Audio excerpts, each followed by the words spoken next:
14-year NFL veteran. What it was like kind of playing in the trenches, during your era. I think people don't really truly understand what is true, what really goes on, in the trenches. I want to hear from your perspective. Well, it's kind of hard to say because it's like it's all I knew, Right. From the day I started playing football, they were like, "You're a lineman." I was like, "No, I think I'm a tight end. I think I'm a running back." They're like, "No, you're a lineman." So it's all I knew. But I loved it. I look back, I maybe I didn't love it so much when I did it because it's hard, but right. I loved it. To me, it's the ultimate sort of mano-a-mano, hand-to-hand combat kind of deal. It's sort of like, can that guy wants to move you off the ball? You're trying to move him off the ball. Like who's the better man? Right. And then you talk about, and that's cool. Like you got to win your individual battle, which is always, that's great. And so much of O-line is it's just want to. Yeah. There's technique, and that is very, very important. But a lot of it's just want to. When you put your hand down and you come off the ball, are you coming off as hard as you can? Are you coming off harder than that guy? Have you put the work in?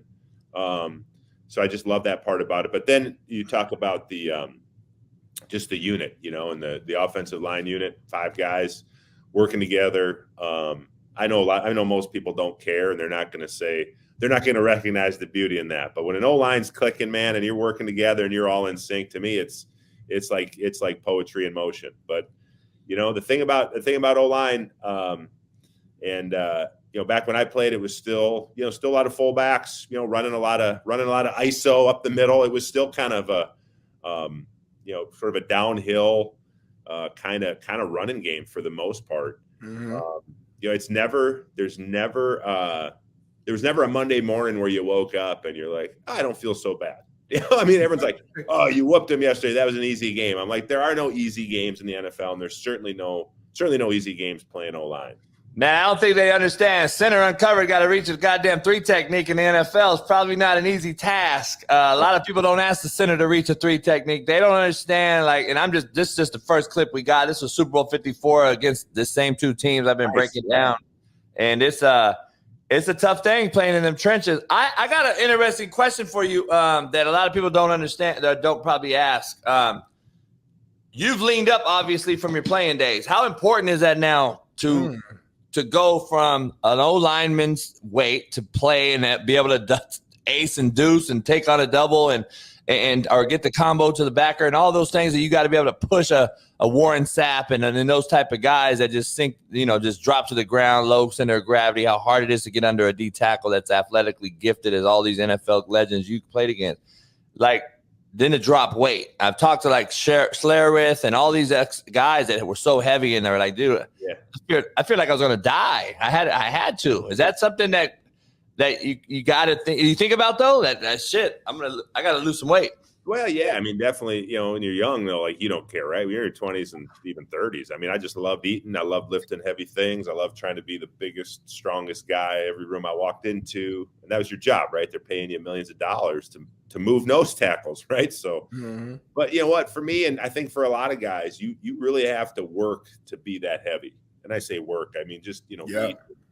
And which is great, it's fun. But so when you're done playing, it's not super hard to. I was 315 pounds. I couldn't have weighed anymore. So everyone's like, "Oh man, you lost all this weight." I was like, "Well, I couldn't have gone up anymore. There was only one place to go, and you don't lift so heavy, and you don't have to eat all the time." So, I think for most guys, it's pretty natural and easy to get down to a more normal weight. I'm 250 now. I'm never going to be small, but there are some guys in the NFL. You've seen guys you played with or coached. They're just built bigger than everybody else. Their frames are bigger, their bones are bigger, and they're never going to be small guys. They're always going to be big. That's why, in some ways, they're kind of freaks. They're genetic freaks. That's why they play football. That's why they play in the NFL or even at college. That's what God made them to do. 1%ers. 1%ers. Speaking of everything you're talking about, last night we had a great conversation. Urlacher and everybody's in town that comes on this show quite often, and we're pretty close. He's great. Hey, next time Urlacher's on the show, you got to say, hey, how come Matt Burke chop blocked you all those years? Ooh. I just texted him yesterday about something, and I said, I always say in PS, I'm sorry I chop blocked you all those times. We're never gonna ask him that next time he comes on, JB. He gets so mad. I'm like, no, I hit him up last night.